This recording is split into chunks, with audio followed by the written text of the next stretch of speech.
জয়গুরু। এখন একটু সময় করার জন্য আহ্বান জানাই। শুধু অনিরুদ্ধ চামড়াকে, শুধু অনিরুদ্ধ জয়গুরু। জয় গুরু। 25 মিনিট বলুন।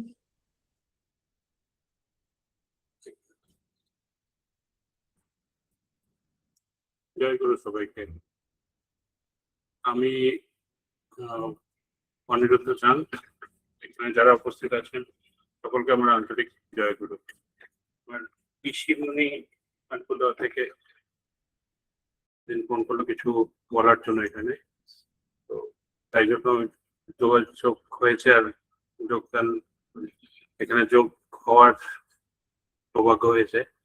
আমার খুব ভালো লাগছে, এখানে অনেকেই দেখছি আমি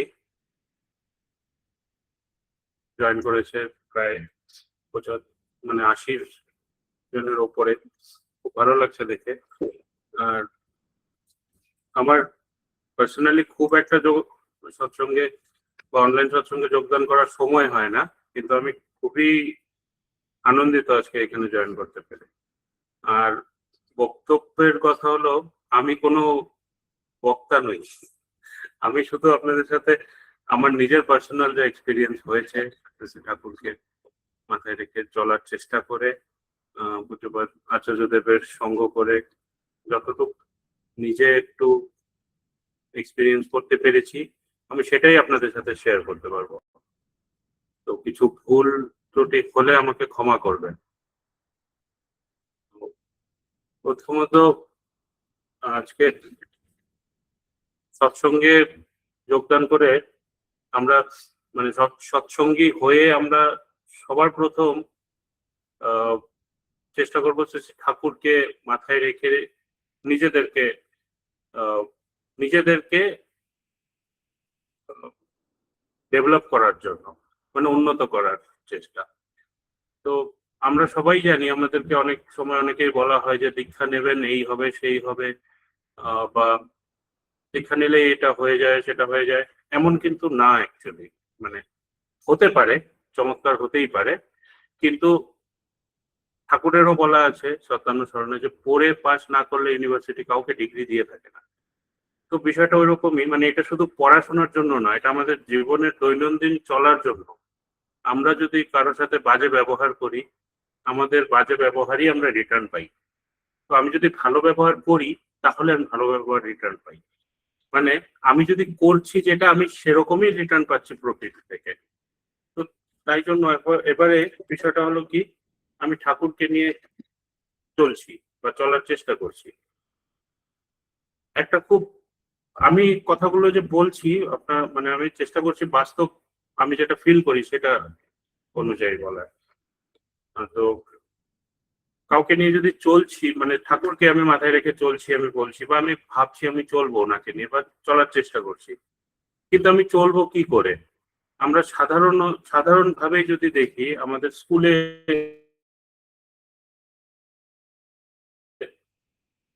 বেশি গুরুত্ব দেই, কার কথার বেশি গুরুত্ব দেই? আমার স্কুলের যে টিচার, শিক্ষক মহাশয়, ওনার কথার গুরুত্ব দেই, তাই না? কারণ কি? কারণ আমি ছোটবেলা থেকে ওনার আন্ডারে পড়াশোনা করে করে করে করে আমি ওনার উপরে আমার একটা বিশ্বাস জন্মেছে যে হ্যাঁ, উনি আমাকে রাইট পথে গাইড করছেন পড়াশোনার দিকে। তাই জন্য আমরা ওনার কথা বেশি গুরুত্ব দেই, রাদার দেন পাশের যে স্কুলের কোনো টিচার বা শিক্ষক আমি যাকে চিনি বা নাম শুনেছি, উনি আজকে হুট করে এসে আমাকে কোনো কথা বললে কিন্তু আমরা চট করে শুনতে, মানে হয়তো শিক্ষক মহাশয়ের জন্য আমরা গুরুত্ব দেব, কিন্তু আমরা ভাববো যে আমার মাস্টারমশাই তো এটা বলেছেন, কিন্তু উনি তো এটা বলেছেন, তাহলে আমরা শুনবো তার। সিমিলারলি আজকে আমার বাড়িতে বাবা মা থাকেন, বা আমার বন্ধুর বাবা মা যেটা বলে সেটার চেয়ে বেশি আমরা শুনি আমার বাবা মা যেটা বলছে সেটা। কারণ কি? আমার মনে হয় এখানে কারণ হলো ভালোবাসা, সবার প্রথম জিনিস। ভালোবাসাটা খুব দরকার। আমি আজকে ঠাকুরকে নিয়ে যদি চলতে চাই, ঠাকুরের প্রতি আমার ভালোবাসা থাকতে হবে।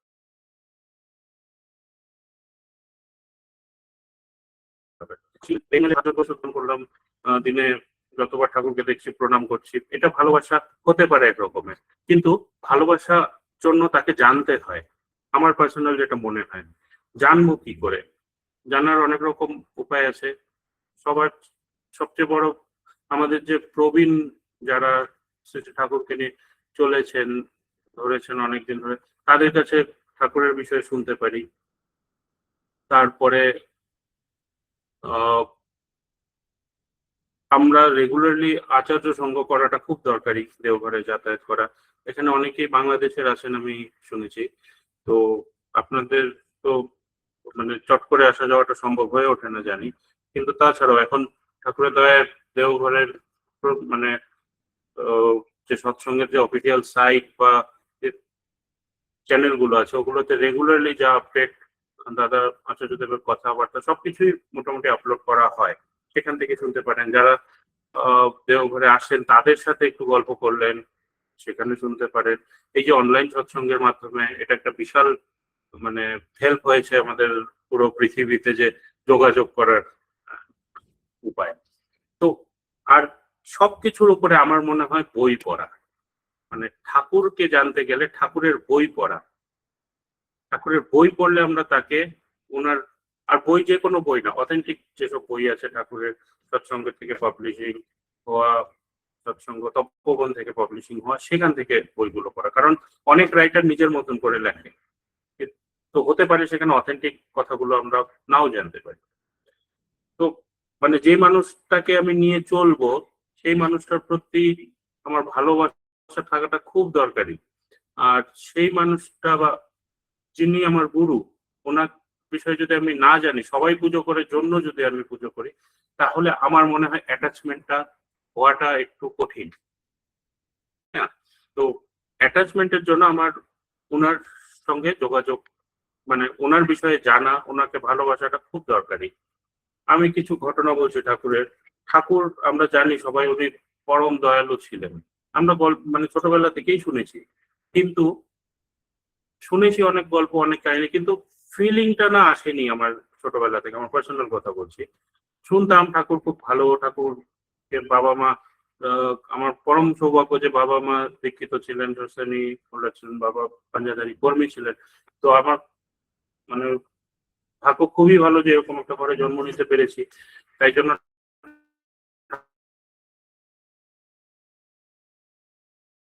ঠাকুর আসলে ঠাকুর বিষয়টা অ্যাকচুয়ালি ফিলিংটা এসে আমি যখন থেকে ঠাকুরের বই পড়া শুরু করি। উনি এমন একজন ছিলেন যিনি মানে মানে প্রত্যেকটা স্টেপে জীবনের, মানে ওনার যদি ছোটবেলা থেকে আমরা দেখি, ছোটবেলার জন্মের নানান রকম ঘটনা আপনারা জানেন, আমি জানি, আমরা সবাই জানি।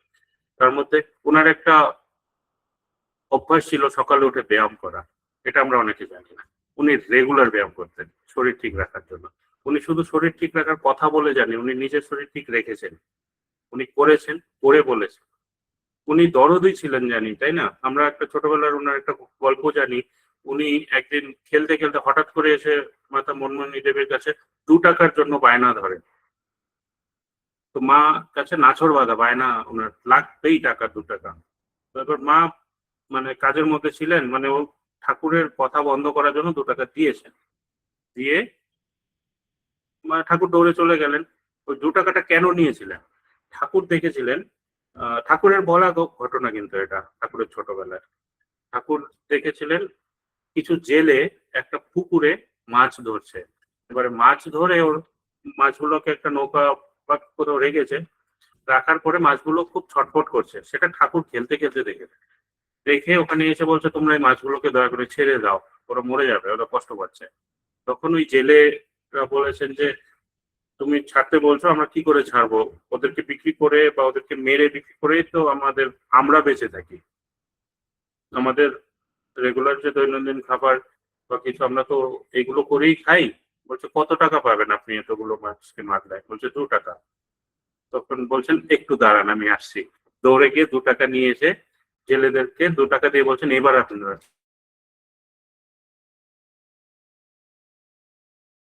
ছেড়ে দিন। ওরা তখন 4-5 বছর বয়স হবে বা আরো কম হতে পারে। ওইটুকুন বাচ্চার এরকম সেন্স হয়েছে। আমরা তো ভাবি না এরকম ভাবে, আমরা বলিস কিভাবে মাছ মারছে, মানুষটাকে দুটো কথা শুনে বেরিয়ে যায়। কিন্তু ঠাকুর সেটা করেন, ঠাকুর ওটার নিরাকরণের চেষ্টা করলেন। মানে এগুলো আমাদের শিখার বিষয় ওনার কাছ থেকে। তো 2 টাকা দিয়ে ওনার দরদ আছে, তাই জন্য উনি দরদি, তাই জন্য আমরা ওনাকে দয়াল বলি। উনি দরদি। তাই জন্য উনি সে উনি তখন ভাবলেন যে কথা তো ঠিকই, মাছগুলো ছেড়ে দিলে এদের কি হবে, এরা তো এটা বিক্রি করে খায়, এরা তো কষ্ট পাবে, তাহলে কষ্ট নিরাকরণের উপায় কি, সেই 2 টাকা দিয়ে মাছগুলোকে ছাড়িয়ে এদেরও লাভ হলো, মাছগুলোও বেঁচে গেল। তারপরে ঠাকুর বলেছিলেন যে আমি এরপর পরম পিতার কাছে প্রার্থনা করলাম এই মাছগুলো যেন রেগুলারলি এরকম মারা না পড়ে, এটা কিছু করা যায় নাকি। আর পরম পিতার দয়া এরকমের পুকুরটা ধীরে ধীরে শুকিয়ে গেল, এটা বাংলাদেশের ঘটনা। পুকুরটা শুকিয়ে গেছে, ওখানে আর কোনোদিন কোনো মাছ চাষ হয়নি তারপর। তো ঠাকুর যখন কলকাতায় পড়াশোনা করতেন, মানে উনি এত কষ্ট সহ্য করেছেন না জীবনে, মানে আমরা বলতে গেলে আমাদের চোখে জল চলে আসবে, এত কষ্ট সহ্য করেছেন। মানে ওই সময় ওনার প্রচন্ড অভাব ছিল টাকা পয়সার। ওনার বাবা জমি ছিলেন একসময়, তারপরে ধীরে ধীরে ওনার বাবাও সেরকম দরদি ছিলেন, যে যা চাইতো দিয়ে দিত, দিয়ে দিয়ে দিয়ে দিয়ে ওনার সব। তারপরে তো ঠাকুর যখন কলকাতায় গেলেন, ওনার মানে পড়াশোনা করার জন্য পয়সা ছিল না। উনি শিয়ালদা স্টেশনে নিউজ পেপার, মানুষের পড়ে ফেলে দিত নিউজ পেপার, সেই নিউজ পেপার নিয়ে ফ্লোরে পেতে আবার নিউজ পেপার গায়ে দিয়ে ঘুমাতেন রাতে। খাওয়া দাওয়া ট্যাপের জল খেয়ে নিতেন, কেউ কিছু খেতে দিলে খেতেন, এরকম কোনো কোনো দিন পুরো দিন না খেয়ে কাটিয়ে দিতেন।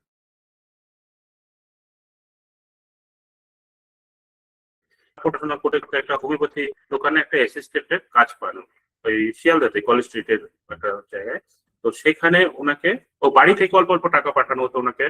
তো আবার মানুষও এমন পিছনে লাগতো, আপনারা তো জানেন অনেক ঘটনাই ওনার ছোটবেলার বা এইসব, মানে ওনার যে করে বড় হয়েছেন।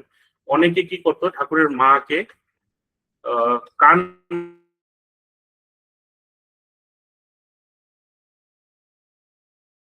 টাকা পাঠাচ্ছ, আবার মানে ওখানে যে কোনো গেছে, তখন তো ছিল না, কলকাতায় গেছে, তোমার তো এইসব করে বা নিজের সঙ্গ দোষ করে আবার নষ্ট হচ্ছে না তো, এই ভয়ে ঠাকুরের মা টাকা পাঠানো বন্ধ করে দিয়েছিলেন। ঠাকুর চাইতে পারতেন না, তো যেটুকু টাকা পাঠাতো সেটাও পাঠাতেন না। তারপরে উনি ওই মেডিকেল, ওই হোমিওপ্যাথি একটা দোকানে চাকরি করার সুযোগ পান। চাকরি মানে ওই অ্যাসিস্ট্যান্টের কাজ করেন ডাক্তারের সাথে। ওখান থেকে হোমিওপ্যাথিটা উনি শিখেন। উনি পড়ছিলেন এমবিবিএস, মানে অ্যালোপ্যাথি মেডিসিনের যেটা সাবজেক্ট সেটা পড়ছিলেন। ওই ডাক্তারের ওখানে থেকে থেকে উনি হোমিওপ্যাথিটা শেখেন। ওখানে ওনাকে 10 টাকা করে দেওয়া হতো মাসে। আর সেই 10 টাকার মধ্যে উনি একটা জায়গায় খাবার খেতেন, ওখানে মাসে 4 টাকা করে দিতেন। সেই খাবারের দোকানটায় হলো, যেহেতু 4 টাকা করে দিতেন, তো উনাকে বাঁচা কুচা খাবার যেগুলো থাকতো না, বেঁচে আছে বা শুধু ঝোল একটু, আর খেতে দিত কোনো টেবিলে দিত না। যেখানে বাসন দেওয়া হতো, পাশে ছাগল বেঁধে রাখা হতো, ওখানে একটা জায়গায় ওনাকে ভাতে একটু তরকারি আর একটু ভাত দিয়ে দেওয়া হতো, ওখানে বসে খাও। এমন অনেকবার হয়েছে যে সে ঠাকুর খেতে ভাতের থালাটা নিয়েছেন, থালার নিচে কফ লেগে রয়েছে লোকের, ওই যে মুখ ধুচ্ছে, ওই বাসন ধুচ্ছে, ওখানে থুতু ফেলেছে, ওই সেটা লেগে রয়েছে থালার নিচে, ঠাকুরের হাতে লেগেছে, সেদিন উনি না খেয়ে কাটিয়ে দিয়েছেন। মানে এরকম কষ্ট করেছেন। আর সেই মানুষটা আজকে আমাদের জন্য, মানে ভাবুন, ফ্রিতে খাওয়ার, লক্ষ লক্ষ কোটি কোটি মানুষের খাবারের ব্যবস্থা করে গেছেন এই আনন্দবাজার। আমরা যেটা মানে দেওঘরে যাচ্ছেন, দেওঘরে গেলে যারা গেছেন আপনারা দেখেছেন, বিশাল বড় বিল্ডিং একটা আনন্দবাজারে হয়েছে এখন। ঠাকুর ব্যবস্থা করে গেছেন, নিজে খেতে না পেরে অন্যের খাবারের ব্যবস্থা করে গেছেন। ইনি হলো দরদি, আমরা তাকে ভালোবাসি। উনি আমাদের জন্য সব ছেড়ে দিয়েছেন। বাংলাদেশের এত বড় একটা সাম্রাজ্য হয়েছিল, তাই না, সৎসঙ্গের, আমরা সবাই জানি, কুষ্টিয়া, পাবনা, সবকিছু সবাই জানি এই ঘটনাগুলো। ওখানে এত বড় একটা জায়গা উনি এক রাতে ছেড়ে চলে এসেছেন দেওঘরে, আবার 65 বছর বয়সে এসে এখানে এসে আবার নতুন করে সৎসঙ্গ সমস্ত কিছু শুরু করলেন। উনি আমাদের গুরু, উনাকে দেখে আমরা চলি। তো উনি পারেন সব করতে, আর উনি চান আমরাও পেরে উঠি। আমরা পাবো কি করে? আমরা যদি তার মতন হওয়ার চেষ্টা করি তাহলে পাবো। তার মতন হওয়া মানে কিন্তু এই না যে আমি সকাল বিকাল পুজো করলাম, মন্দির যাতায়াত করলাম, এটা শুধুমাত্র এটা না, কারোর সাথে কানেক্টেড থাকার জন্য আমাদের কিছু অ্যাক্টিভিটিস করতে হয়। যেমন আমরা পড়াশোনা করতে গেলে আমরা স্কুলে যাই, আমরা অনলাইনও করি, অনলাইনেও পড়াশোনা করতে পারি। আমরা এখানে সবাই জানি যে অনলাইন পড়াশোনায় যতটা ফাঁকিবাজি হয়, আমরা স্কুলে গেলে অতটা ফাঁকিবাজি করতে পারি না। তাহলে স্কুলটা কি একটা মাধ্যম, আমাদের কানেক্ট হয়ে থাকার একটা মাধ্যম। সেরকমই মন্দিরে যাওয়া, সৎসঙ্গ করা, এগুলো সবকিছুর হলো একটা মাধ্যম, তার সাথে সব সময় জুড়ে থাকা। নাম ধ্যান করলে ঠাকুরের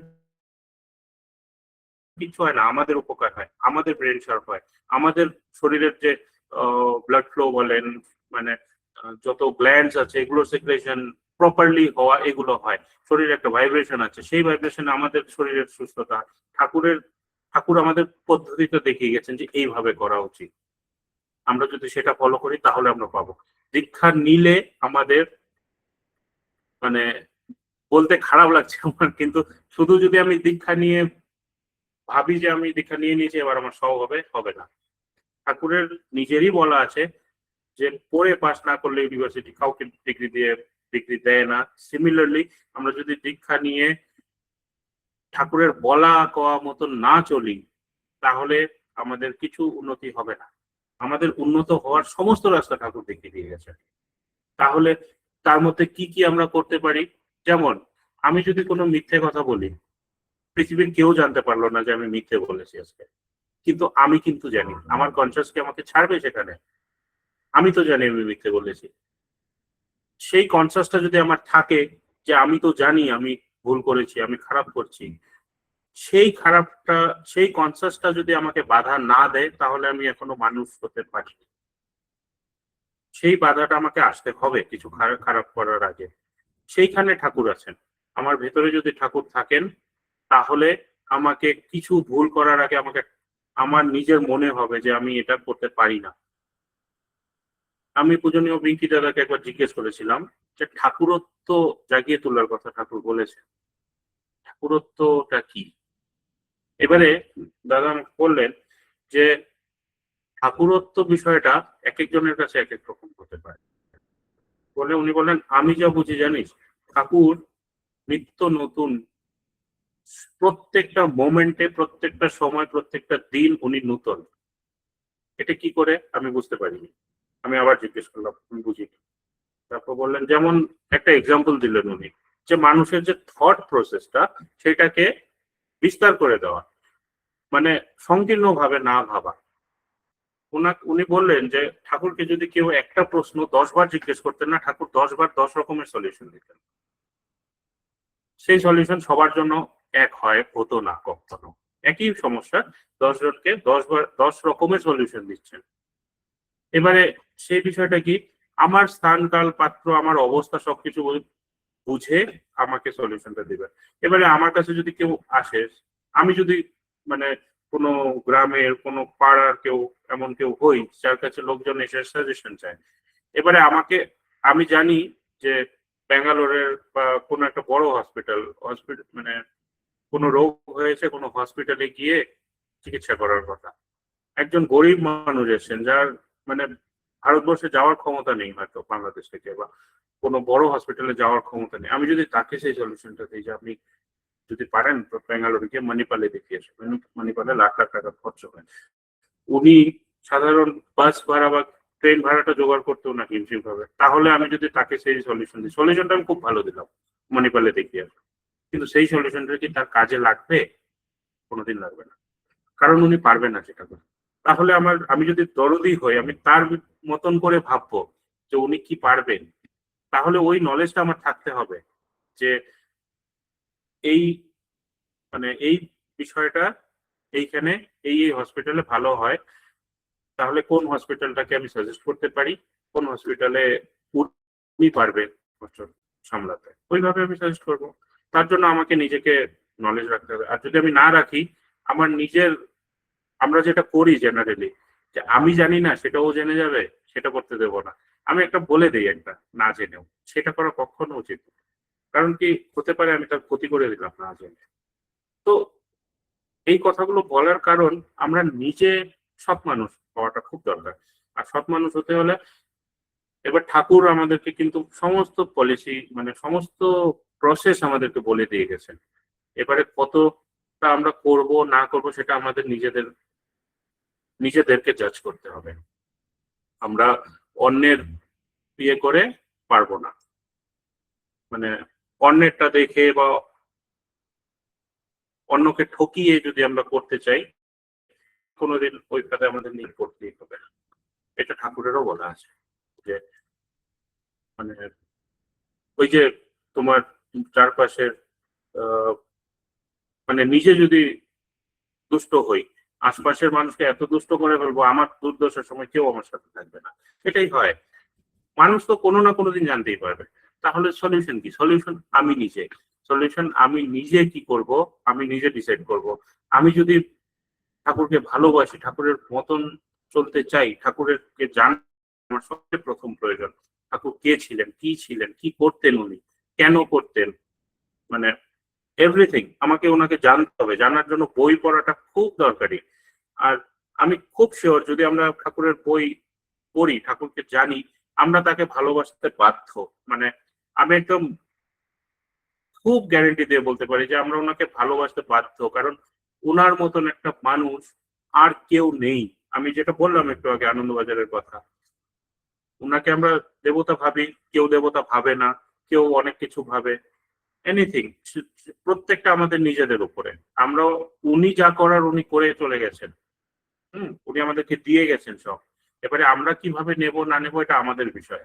আর শুধু ঠাকুর ঠাকুর করলেই আমার কিছু হবে না, কিচ্ছু হবে না। ঠাকুর যা বলেছেন সেটা আমাকে করতে হবে। ঠাকুর যা চান সেইভাবে আমাকে তৈরি হতে হবে। আমরা তৈরি হব মানে কি? এই যে আমি যে বললাম যে সৎসঙ্গ বা মন্দিরে গেলেই যে সব হবে তা না, তার অর্থ কি আমি মন্দিরে যাব না? কখনোই না। এই যে মিডিয়ামটা, আমরা মন্দিরে যদি রেগুলার যাতায়াত থাকে, আমাদের মাইন্ডসেটটা সেরকম থাকে, কারণ আমরা খুব কম মানুষ আছি যারা মনকে নিজে কন্ট্রোল করতে পারি। খুব কম মানুষ আছে, আমাদের মন আমাদেরকে কন্ট্রোল করে বেশি। এবারে মনকে মানে ব্যালেন্স রাখার জন্য মন্ত্র উচ্চারণ, যে ঠাকুরের সৎনাম যেটা আমরা দীক্ষা নিলাম, আমাদেরকে ঠাকুরের সভাপতি ঋত্বিকজি উনি আমাদেরকে শোনান, সেটা হলো ঠাকুরের নাম। সেটা আমাদের করতে হয়। সেটা করলে আমাদের মনের নানান কিছু ব্যালেন্স আসে। ইভেন আমাদের চিন্তা করার যে ক্ষমতা সেটা বেড়ে যায়। আমাদের সমস্ত কিছু মানে সব সময় কি হয়েছিল, কি হতো সেটা যতটা দরকারি, এখন কি সম্ভব সেটাও দরকারি।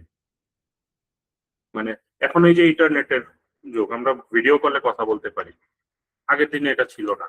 আগের দিনে কথা বলতে গেলে কি হতো, আইদার চিঠি, অনেকদিন ওয়েট করে। আজকের কথা আমি আজকে জানাতে পারতাম না। আজকে আমাকে কিছু করতে গেলে আমাকে কয়েকদিন ওয়েট করতে হতো। এবার উনি আমার কথা শুনে কি রিয়েক্ট করছেন সেটা আস্তে আস্তে আমি হয়তো ভুলেই যেতাম যে আমি অ্যাকচুয়ালি কেন বলেছিলাম। কিন্তু আজকে এটা হয় না। তাহলে আমাদের ওই ভাবেও আপডেটেড থাকতে হবে। মানে আর কোনো কিছু আর কি যে এটা করা উচিত ওটা করা উচিত না, অবশ্যই আমরা যেগুলো আমরা জেনে এসেছি ওগুলো আমরা মেনে চলবো, কিন্তু তার সাথে আজকের যুগের প্রয়োজনটা কি সেটাও আমাকে জানতে হবে। সেটা জানার জন্য কি করতে হয় জানেন? সেটা জানার জন্য রেগুলার আচার্য সঙ্গ করতে হয়। আচার্য আছেন যিনি আমাদেরকে প্রত্যেকটা দিন প্রত্যেকটা মোমেন্টে গাইড করে চলছেন। ওই একটা মানুষ ভাবেন সকাল থেকে শুরু করে রাত অব্দি শুধু আমাদের জন্য করে যাচ্ছেন। ওনার কি পার্সোনাল লাইফ বলে কিছু নেই? দেখছি না তো। উনি সকাল থেকে বসে থাকেন দুপুর অব্দি, তারপরে দুপুরের পরে খাওয়া দাওয়া করে প্রার্থনা করে আবার এসে বসে থাকেন। আমরা পারবো কারোর জন্য করতে? আর একদিন দুদিন না, সব মাসে 30 দিন থাকলে 30 দিন, মাসে 31 দিন থাকলে 31 দিন। আমাদের চাকরি বাকরি যারা করি, কাজকর্ম যারা করে, আমাদের শনি রোববার ছুটি থাকে, ওনার ছুটি নেই। ওনার কিছু ইচ্ছে করলেও ওটি করতে পারেন কিনা আমি জানি না। মানে উনি এতটাই আমাদের জন্য নিজেকে উৎসর্গ করে দিয়েছেন। এবারে আমাদের উচিত উনি যেটা চান সেটা ঠিকভাবে করা। উনি এখন খুব স্পষ্ট করে বলেন উনি চান কি, কি কোথায় কি কাজ আছে, আর প্র্যাকটিক্যাল কাজে যোগদান করা। যেমন আমি একটা খুব সিম্পল এক্সাম্পল দিচ্ছি, আমি ছোটবেলা থেকে ফিল করতাম, উৎসব উৎসব যে হয়, আপনি দেখবেন দুর্গাপূজা, আমি একটা কমন এক্সাম্পল দিচ্ছি, হ্যাঁ, দুর্গাপূজা দেখবেন, সেই দুর্গাপূজায় আমাদের সবচেয়ে বেশি আনন্দ হয় যেই দুর্গাপূজাতে আমরা নিজেরা ইনভলভ থাকি, কোনো কাজ করছি প্র্যাকটিক্যাল, মানুষজনকে আপ্যায়ন করছি বা ইয়ে করছি বা ডেকোরেশনের কোনো কাজে ইনভলভ রয়েছি, সেখানে আমাদের খুব আনন্দ হয়। বাকি প্যান্ডেলে ঘুরে কিন্তু অত আনন্দ হয় না যতটা আমরা নিজেদের নিজেরা যেটাতে ইনভলভ সেই প্যান্ডেলে যতটা আনন্দ পাই। সেরকম ভাবেই আমরা ঠাকুরের কোনো কাজই হোক, আমরা কি করি, মানে যথাসাধ্য আমরা যোগদান দেওয়ার চেষ্টা করি। সেই যোগদানটা না আমাদের নিজের মন থেকে যথাসাধ্য হওয়াই উচিত। মানে এমন না যে আমি মানে মন খুশি না করে কিছু করছি, সেটা এমন ভাবেই করবো যেটাতে আমি আনন্দ পাই। আর প্র্যাকটিক্যাল মানে ফিজিক্যালি আমরা যদি ইনভলভ হতে পারি সেটা আরো ভালো। আমি এই যে দুর্গাপূজার এক্সাম্পল দিলাম, এখানে আমার মনে হয় অনেকেই ফিজিক্যালি অবভিয়াসলি ইনভলভ থাকেন, আর যদি না থাকেন যোগ হয়ে দেখবেন, দেখবেন আপনার উৎসব আজ অব্দি যে মজাটা পাননি, যেদিন যেই বছর আপনি যোগদান করবেন সেই বছর আপনি কতটা আনন্দ পান। এটাই প্র্যাকটিক্যালি কোনো জায়গায় ইনভলভ থাকার সবচেয়ে আনন্দ। আর সেই আনন্দটা ফিল করলে আপনার নেক্সট টাইম আর যেতে কিছু মনে হবে না, না আমি এটা করবো, নিজের দায়িত্ব আসবে, নিজের দায়িত্ব নিয়ে করতে যাব। আর এটার জন্য প্র্যাকটিক্যালি ইনভলভ থাকা সমস্ত কাজে, সৎ কাজে খুব জরুরি, মানে খুব দরকার। এটা মুখে মুখে বলা আর প্র্যাকটিক্যালি করা দুটোর মধ্যে অনেক ডিফারেন্স আছে। আর নিজেদেরকে যতটা পারি আমরা মানে আচার্য সংগ্রহ করার চেষ্টা করা। অনেক সময় আমরা পারি না, তাহলে আমরা মানে যারা জানে তাদের সাথে কথা বলবো, যারা রেগুলার যাতায়াত করছে তাদের সাথে গল্প করবো, তাদের কাছ থেকে শুনবো, কখনো একবার সুযোগ করে যাব, ওনার সঙ্গ করবো, মানে ওনাকে দর্শন করবো, কোনো ওনার কথা শুনবো। এগুলো করলে দেখবেন আমাদের ইনভলভমেন্ট অনেকটা বেড়ে যাবে, আর আরো অনেকটা আনন্দ হবে প্রত্যেকটা জিনিসে।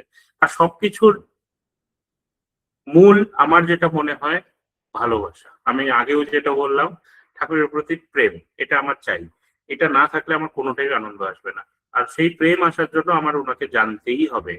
ওনাকে জানার জন্য যা যা অ্যাক্টিভিটিস করলে আমরা জানতে পারবো, বই পড়া, কারোর সাথে কথা বলা, ইন্টারনেটে, এখন তো ইন্টারনেটেও অনেক কিছু পাওয়া যায়, কিন্তু অথেন্টিক কিনা সেটা জেনে নেবে সব সময়। এখন যেমন ইয়ে রয়েছে, ভালো আছে, তার মধ্যে খারাপও থাকে, অনেক ভুল খবরও চারিদিকে অনেক সময় ছড়ায়। তাই জন্য অথেন্টিসিটিটা সবসময় জেনে নেক্সট কাজ করবে। আর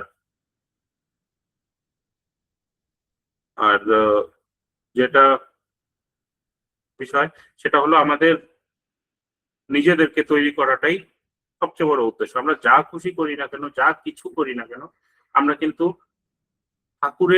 ঠাকুরকে আরো জয়গুরু এগিয়ে বাবু, দিতে আমরা পারবো না। জয়গুরু।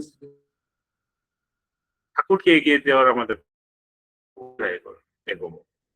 তো এই জন্য আমাদের বাস্তবে সবকিছু করা উচিত, তাকে জানা, তাকে বোঝা, আর নিজের সৎ হয়ে ওঠা উচিত। আমার মনে হয় এটা আরো অনেক কিছু বলা যায়, কিন্তু আমার মনে হয় সময়টা লিমিটেড, অলরেডি 9টা বেজে গেছে।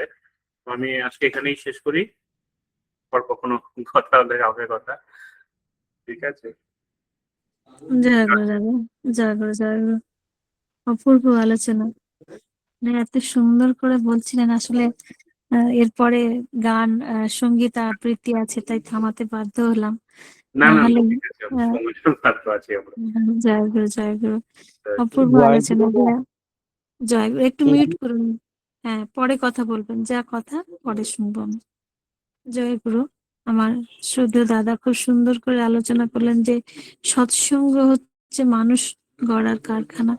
দৈনন্দিন জীবনে কিভাবে সংসারে থেকেও তাকে নিয়ে চলা যায় তা সুন্দর করে আলোচনা করলেন। আসলে তাকে ভালোবাসতে হবে, তাকে ভালোবাসার জন্য তার বিধিবিধানগুলো যেমন মেনে চলতে হবে, তেমন তার বই পড়তে হবে, তাকে জানতে হবে। তাহলে আমরা তাকে ভালোবাসবো, আর তাকে ভালোবাসার মধ্যেই আমাদের শান্তি, তৃপ্তি সবকিছুই সমৃদ্ধ হয় তাকে ভালোবাসার মধ্যে। অপূর্ব আলোচনা করলেন যে আমাদের মনকে নিয়ন্ত্রণ করার জন্য আমাদের মন্ত্র নিতে হবে। মন্ত্র নিলেই আমাদের মন নিয়ন্ত্রিত হবে। আর আমাদের দৈনন্দিন জীবনে কি করে চলবো, আমাদের আমাদের আচার্য সঙ্গ করতে হবে। আচার্য বিধিবিধান গুলো যদি মেনে চলতে পারি, তবেই আমরা তার হয়ে উঠতে পারবো। জয় গুরু। অপূর্ব আলোচনা করে আমাদের প্রতি প্রত্যেককে সমৃদ্ধ করলেন। পরম পিতা রাঙা রাতুল চরণে আপনার সার্বিক মঙ্গল প্রার্থনা করি। খুব ভালো থাকুন দাদা, সুস্থ থাকুন এবং পরম পিতা কিনা আনন্দে ভরপুর হয়ে থাকুন, এই কাতর প্রার্থনা দয়ালে রাঙা রাতুল চরণে। জয় গুরু।